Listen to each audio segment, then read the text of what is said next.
नरसिम्हा अवतार की कहानी हिरण्याक्ष और विष्णु के वराह अवतार से घटित होती है। हिरण्याक्ष ने पृथ्वी को समुद्र में डुबा दिया और देवताओं को अत्यंत पीड़ा दी। विष्णु ने वराह अवतार लेकर हिरण्याक्ष का वध किया और पृथ्वी को पुनः स्थिर किया। यह समाचार सुनकर हिरण्यकश्यप ने भगवान विष्णु से बदला लेने की ठान ली। हिरण्यकश्यप ने निर्णय लिया कि वह ब्रह्मा से अमरता प्राप्त करने के लिए कठोर तपस्या करेगा। इसलिए उन्होंने अपना राज्य छोड़ दिया और तपस्या में डूबने के लिए हिमालय की गहरी गुफाओं में चले गए। सबसे पहले उन्होंने भोजन और पानी से परहेज किया। अंत में उन्होंने अपनी सांस की भी उपेक्षा की और केवल प्राणायाम के सहारे जीवित रहे। उन्होंने वर्षों तक एक पैर पर खड़े होकर तपस्या की, दोनों हाथ ऊंचे करके, भारी बारिश, ठंड और गर्मी में भी स्थिर। हिरण्यकश्यप की तपस्या इतनी शक्तिशाली थी कि उसकी तपस्या से प्रचंड ऊर्जा निकलने लगी। यह तपस्या इतनी प्रबल थी कि संपूर्ण ब्रह्मांड हिलने लगा। धरती पर तूफान और भूकंप आए। अग्निदेव और पवनदेव अपना कार्य ईमानदारी से नहीं कर सके। समुद्र बढ़ने लगे और पीड़ा देने लगे। देवता भयभीत हो गए।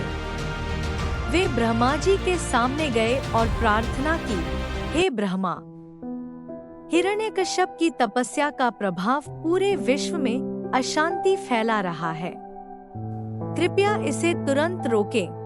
हिरण्यकश्यप की हजारों वर्षों की तपस्या का प्रभाव देखकर ब्रह्मा जी प्रसन्न हुए और स्वयं प्रकट हुए। उन्होंने हिरण्यकश्यप से कहा, हे दैत्यराज, मैं तुम्हारी तपस्या से प्रसन्न हूँ। मांगो, जो वरदान चाहो मांग लो। हिरण्यकश्यप ने बड़ी कुशलता से वरदान मांगा कि उसकी मृत्यु किसी भी परिस्थिति में न हो। ना मैं इंसान से मर सकता हूँ, न जानवर से, न मैं दिन में मर सकता हूँ, न रात में, न मैं पृथ्वी पर मर सकता हूँ, न जल में, न आकाश में। कोई भी हथियार मुझे नहीं मार सकता। न मैं घर के अंदर मर सकता हूँ, न बाहर। ब्रह्मा जी के वरदान से हिरण्यकश्यप अत्यंत शक्तिशाली शासक बन गया। वरदान प्राप्त करने के बाद हिरण्यकश्यप ने तीनों लोकों पर शासन करना शुरू कर दिया। वह सदैव देवताओं को युद्ध में पराजित करता था। विष्णु पूजा पर प्रतिबंध लगा दिया गया। उसने सभी लोगों और गंधर्वों को अपनी पूजा करने के लिए मजबूर किया। विष्णु की स्तुति न हो सके इसके लिए नारद जी और ऋषियों के लिए कठोर नियम बनाए। यज्ञ और हवन बंद हो गए। भक्तों पर अत्याचार होने लगे। विष्णु भक्तों को मृत्युदंड दिया गया। सूर्य, चंद्रमा, अग्नि, वरुण, सभी देवता हिरण्यकश्यप से डरते थे। विष्णु भक्तों को गुप्त रूप से पूजा करनी पड़ती थी। हिरण्यकश्यप ने अपनी शक्ति के अहंकार में भयंकर रूप धारण कर लिया। हिरण्यकश्यप की पत्नी कयाधु गर्भवती होने पर नारद जी के आश्रम में रहती थी। वहाँ प्रहलाद को गर्भ में ही नारद जी द्वारा विष्णु भक्ति प्राप्त हुई। जब प्रहलाद का जन्म हुआ तो वह जन्मजात विष्णु भक्त था। जब प्रहलाद छोटी उम्र का हुआ तो हिरण्यकश्यप ने उसे शिक्षा के लिए गुरुओं के पास भेजा।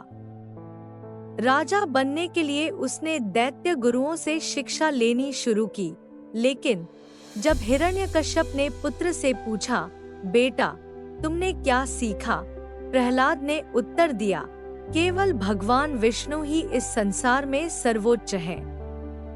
सत्य और धर्म विष्णु में निवास करते हैं। यह सुनकर हिरण्यकश्यप का गुस्सा 7वें आसमान पर पहुंच गया। तुम्हें मेरे शत्रु विष्णु की पूजा करना किसने सिखाया? हिरण्यकश्यप ने प्रश्न किया। प्रहलाद ने निडर होकर उत्तर दिया, हे पिता, विष्णु पूरे ब्रह्मांड में मौजूद है। वह सर्वोच्च भगवान है। हिरण्यकश्यप ने प्रहलाद को धमकाया, लेकिन प्रहलाद निडर रहा। हिरण्यकश्यप ने उसकी विष्णु भक्ति को रोकने के लिए उसे दंडित करने का निर्णय लिया। हिरण्यकश्यप ने प्रहलाद को मारने के लिए कई क्रूर योजनाएं बनाई। दैत्य गुरुओं ने प्रहलाद को विष्णु की भक्ति छोड़ने के लिए मनाने के कई प्रयास किए, लेकिन वह अपनी भक्ति पर दृढ़ रहा।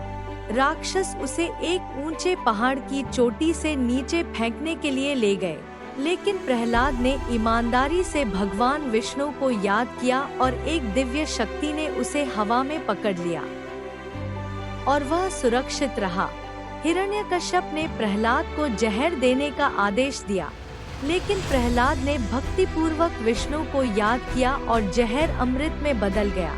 हिरण्यकश्यप ने दैत्यों को प्रहलाद को भयंकर जंगली हाथियों के सामने फेंकने का आदेश दिया, लेकिन हाथियों ने प्रहलाद को शांत रहने दिया और उसे कोई नुकसान नहीं पहुंचाया। जहरीले सांपों से भरे गड्ढे में फेंक दिया, लेकिन सांपों ने उसे छुआ तक नहीं।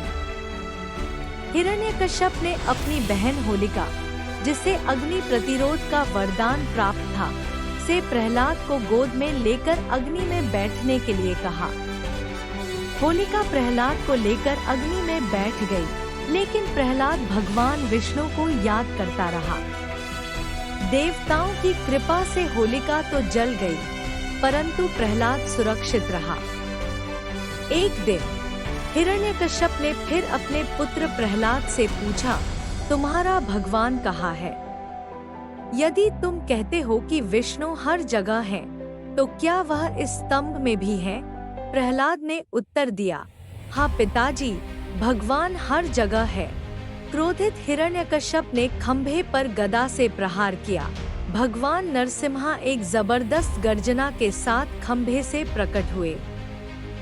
भगवान नरसिम्हा का भयानक रूप, आधा सिंह और आधा मनुष्य का अद्भुत रूप, लाल आंखें, गरजती हुई दहाड़ और नुकीले नाखून, वह कोई इंसान या जानवर नहीं था, वह भगवान विष्णु का रोषी अवतार था।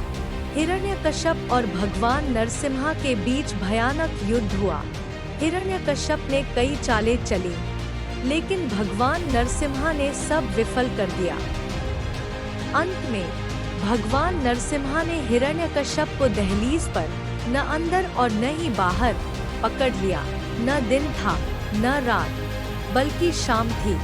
भगवान नरसिम्हा न तो इंसान थे और न ही जानवर। उन्होंने हिरण्यकश्यप को न जमीन पर रखा न आसमान पर, बल्कि अपने पैरों पर खड़ा रखा। हथियार नहीं, परंतु अपने नुकीले नाखूनों से उसके शरीर को फाड़ डाला।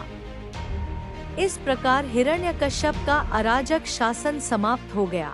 भगवान नरसिम्हा का क्रोध बरकरार रहा। ब्रह्मा, शिव और लक्ष्मी उन्हें शांत करने आए, लेकिन असफल रहे। अंत में प्रहलाद नरसिम्हा भगवान के सामने आए। प्रहलाद ने नरसिंह की स्तुति की और भगवान प्रसन्न हुए। भगवान नरसिम्हा ने प्रहलाद को राजा बनाया और उसे धर्मपूर्वक शासन करने का आशीर्वाद दिया। भगवान नृसिंह की कृपा एवं भक्ति का महत्व। यह आयोजन बताता है कि सत्य, धर्म और भक्ति की सदैव जीत होती है। अहंकार और अधर्म का सदैव नाश होता है। भक्त चाहे जवान हो या बूढ़ा, भगवान सदैव उसकी रक्षा करते हैं।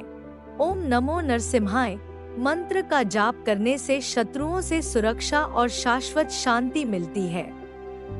आज भी होलिका दहन और होली का त्योहार प्रहलाद की दृढ़ भक्ति का प्रतीक है। जय नरसिम्हा देव।